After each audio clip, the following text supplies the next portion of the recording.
উপরের ছবিতে যাদের দেখছেন তারা শুধু দুইজন মানুষ নন, তারা বাংলা সাহিত্যের দুইজন উজ্জ্বল নক্ষত্র। এক পাশে বিদ্রোহের আগুন নিয়ে দাঁড়িয়েছেন কাজী নজরুল ইসলাম, আরেক পাশে গ্রামের মাটি, নদী আর মানুষের গন্ধ বুকে নিয়ে আছেন পল্লীকবি জসিমউদ্দিন। তারা আজ আমাদের মাঝে নেই, কিন্তু তাদের কথা আছে, তাদের লেখা আছে।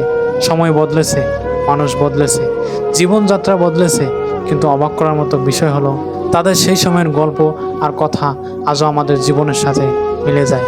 নজরুল শিখিয়েছেন অন্যায়ের সামনে মাথা নত না করতে, জসিমউদ্দিন শিখিয়েছেন শেকড়কে ভালোবাসতে, সাধারণ মানুষকে সম্মান করতে।